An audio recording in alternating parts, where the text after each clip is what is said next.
Hi ಎಲ್ರಿಗೂ ಅನುಗೌಡ cooking ಚಾನಲ್ಗೆ ಎಲ್ರಿಗೂ ಸ್ವಾಗತ.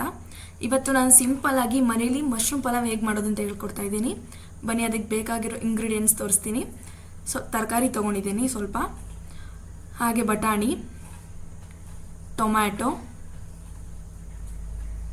ಕರಿಬೇವು, ಮೆಣಸಿನ್ಕಾಯಿ, ಕೊತ್ತಂಬರಿ, ಅದಕ್ಕೆ ಬೇಕಾಗಿರೋ ಸ್ಪೈಸಸ್ಸು, ಈರುಳ್ಳಿ, ಚಿಕನ್ ಬಿರಿಯಾನಿ ಪೇಸ್ಟು, ಎಣ್ಣೆ, ಮಶ್ರೂಮ್, ಕೊತ್ತಂಬರಿ, ಪುದೀನ, ಟೊಮ್ಯಾಟೊ, ಕಾಯಿ, ಹಸಿಮೆಣಸಿನ್ಕಾಯಿ, ಬೆಳ್ಳುಳ್ಳಿ, ಚಕ್ಕೆ, ಲವಂಗ, ಹಾಗೆ ಕಾಯಿ ಕೂಡ ಆಪ್ಷನಲ್, ನೀವು ಹಾಕೊಂಡ್ರೆ ಹಾಕೋಬೋದು, ಇಲ್ಲಾಂದ್ರೆ ಇಲ್ಲ. ಹಾಗೆ ರುಚಿಗೆ ತಕ್ಕಷ್ಟು ಉಪ್ಪು, ಗರಂ ಮಸಾಲ. ಈಗ ನಾನು ಒಂದು ಜಾರ್ ತೊಗೊಂಡು ಅದಕ್ಕೆ ನಾನು ಕೊತ್ತಂಬರಿ ಮತ್ತು ಪುದೀನ ಹಾಕೋತಿದ್ದೀನಿ. ಹಾಗೆ 7ರಿಂದ 8 ಮೆಣಸಿನ್ಕಾಯಿ ಹಾಕೊತಿದ್ದೀನಿ. ನಿಮ್ಗೆ ಎಷ್ಟು ಬೇಕೋ ಅಷ್ಟು ಹಾಕೋಬೋದು, ಅಂದರೆ ನಿಮ್ಮ ಖಾರ ನಿಮ್ಗೆ ಎಷ್ಟು ಬೇಕಾಗಿರುತ್ತೋ ಅಷ್ಟು ಹಾಕೊಬೋದು. ಒಂದು ಗೆಡ್ಡೆ ಬೆಳ್ಳುಳ್ಳಿ ಹಾಕೊತಿದ್ದೀನಿ, ಹಾಗೆ ಕಾಯಿ ಹಾಕೊತಿದ್ದೀನಿ.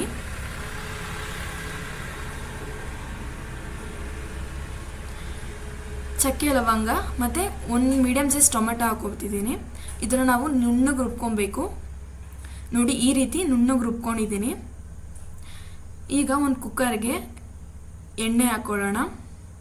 ಹಾಗೆ ಎಣ್ಣೆ ಕಾಯ್ದ ಮೇಲೆ ಒಂದು ಮರಾಠಿ ಮೊಗ್ಗು ಹಾಕೊತಿದ್ದೀನಿ. ಹಾಗೆ ಸೋಂಪನ್ನು ಹಾಕೋತಿದ್ದೀನಿ ಸ್ವಲ್ಪ.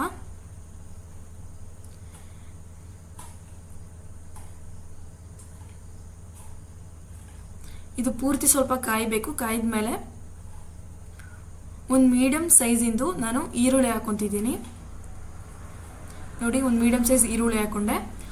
ಈಗ ಇದನ್ನು ಈರುಳ್ಳಿ ಕಲರ್ ಚೇಂಜ್ ಆಗೋವರೆಗೂ ಎಣ್ಣೆಲಿ ಹುರ್ಕೊಬೇಕು. ಸ್ವಲ್ಪ ಬ್ರೌನ್ ಆಗಬೇಕು, ಅಲ್ಲಿವರೆಗೂ ಹುರ್ಕೊಬೇಕು ಎಣ್ಣೆಲಿ. ಈಗ ಇದಕ್ಕೆ ನಾನು ಕರಿಬೇವು ಹಾಕ್ತಿದ್ದೀನಿ. ನೋಡಿ, ಕರಿಬೇವು ಹಾಕ್ತಿದ್ದೀನಿ. ಅದನ್ನು ಕೂಡ ಎಣ್ಣೆಲಿ ಸ್ವಲ್ಪ ಫ್ರೈ ಮಾಡ್ಕೊಳ್ಳೋಣ.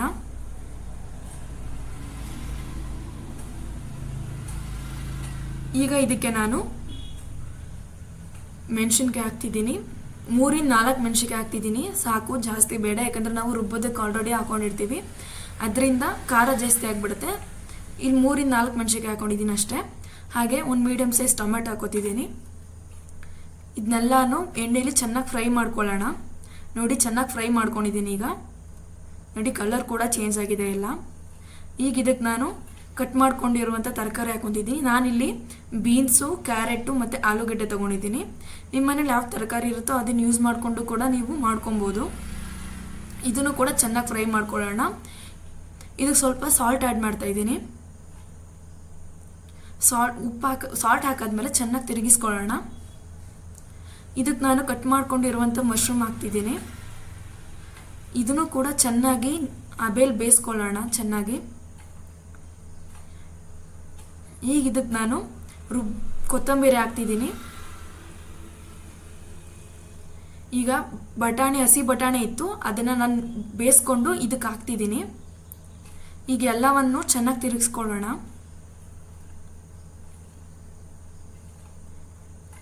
ಚೆನ್ನಾಗಿ ತಿರ್ಸ್ಕೊಬೇಕು.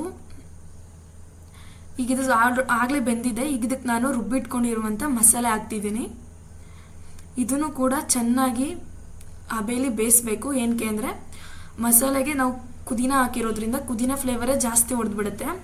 ಅದು ಚೆನ್ನಾಗಿ ಬೆಂದರೆ ಫ್ಲೇವರ್ ಅಷ್ಟು ಹೊಡೆಯಲ್ಲ, ನೀಟಾಗಿ ಚೆನ್ನಾಗಿ ಬೆಂದಿರುತ್ತೆ. ಈಗ ಇದಕ್ಕೆ ನಾನು ಬಿರಿಯಾನಿ ಪೇಸ್ಟ್ ಹಾಕ್ತಿದ್ದೀನಿ.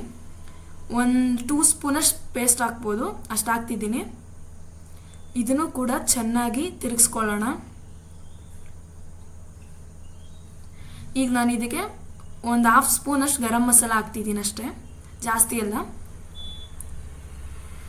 ಇದನ್ನು ಕೂಡ ಚೆನ್ನಾಗಿ ತಿರುಗಿಸ್ಕೊಳ್ಳೋಣ. ನೋಡಿ, ತಿರುಗಿಸ್ಕೊಂಡಾದ್ಮೇಲೆ ಸ್ವಲ್ಪ ಬೇಯೋದಕ್ಕೆ ಬಿಡೋಣ. ಇದಕ್ಕೆ ಲಾಸ್ಟಲ್ಲಿ ನಾನು ಕಸ್ತೂರಿ ಮೇಥಿ ಹಾಕ್ತಿದ್ದೀನಿ. ಇದೆಲ್ಲ ತಿರುಗಿಸಾದ್ಮೇಲೆ ನಾನಿಲ್ಲಿ 3 ಲೋಟದಷ್ಟು ಅಕ್ಕಿ ತೊಗೊಂಡಿದ್ದೀನಿ, ತೊಳೆದಿಟ್ಕೊಂಡಿದ್ದೀನಿ. ನೋಡಿ, 3 ಲೋಟದಷ್ಟು ಅಕ್ಕಿ ಹಾಕಿದ್ದೀನಿ ಆಲ್ರೆಡಿ ಕುಕ್ಕರ್ಗೆ. ಇದನ್ನು ಕೂಡ ಚೆನ್ನಾಗಿ ತಿರುಗಿಸ್ಕೊಳ್ಳೋಣ.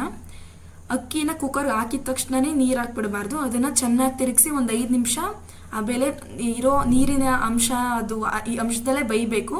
ಅಲ್ಲಿವರೆಗೂ ಅದರಲ್ಲೇ ಬೇಯಿಸ್ಕೊಳ್ಳೋಣ. ಏಕೆಂದರೆ ಅನ್ನ ಉಡಿಯಾಗಿ ಬರುತ್ತೆ ಕೂಗಾದ್ಮೇಲೆ. ಅದರಿಂದ ಸ್ವಲ್ಪ ಹಬೆಲೆ ಬೇಯಿಸ್ಕೊಳ್ಳೋಣ, ಇರೋ ನೀರಲ್ಲೇ ಬೇಯಲಿ ಅದು. ಈಗ ಇಲ್ಲಿ ನಾನು ನೀರು ಹಾಕ್ತಿದ್ದೀನಿ.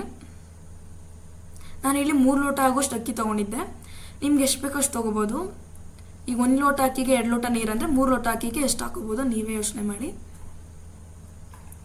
ಎಲ್ಲ ಮಿಕ್ಸ್ ಮಾಡ್ಕೊಂಡಾದ್ಮೇಲೆ ಲಾಸ್ಟಲ್ಲಿ ಸ್ವಲ್ಪ ಸಾಲ್ಟ್ ಹಾಕ್ತಾಯಿದ್ದೀನಿ. ಅದನ್ನೆಲ್ಲ ಚೆನ್ನಾಗಿ ಮಿಕ್ಸ್ ಮಾಡ್ಕೊಳ್ಳೋಣ. ಇದು ಆಪ್ಷನಲ್ಲು, ಏಕೆಂದರೆ ಇದು ಬೆಣ್ಣೆ, ಹಳ್ಳಿಲಿ ಮಾಡಿರೋ ಬೆಣ್ಣೆ ಇದು ಕೂಡ ಆಪ್ಷನಲ್, ಬೇಕಾದ್ರೆ ಹಾಕೋಬೋದು, ಇಲ್ಲಾಂದ್ರಿಲ್ಲ. ಈಗ ಇದನ್ನು ನಾವು 1 ಕೂಗ್ ಕೂಗಿಸ್ಕೊಳ್ಳೋಣ. ನೋಡಿ 1 ಕೂಗ್ ಕೂಗ್ಸಾದ್ಮೇಲೆ ಫೈನಲ್ ಔಟ್ಪುಟ್ ಹೀಗೆ ಬಂದಿದೆ. ತುಂಬಾ ಟೇಸ್ಟಿಯಾಗಿ ಆಗುತ್ತೆ. ಈ ಅಡುಗೆ ನಿಮ್ಗೆ ಇಷ್ಟ ಆಗಿರೆ ನಮ್ಮ ಚಾನಲ್ನ ಸಬ್ಸ್ಕ್ರೈಬ್ ಮಾಡಿ, ಲೈಕ್ ಮಾಡಿ, ಶೇರ್ ಮಾಡಿ.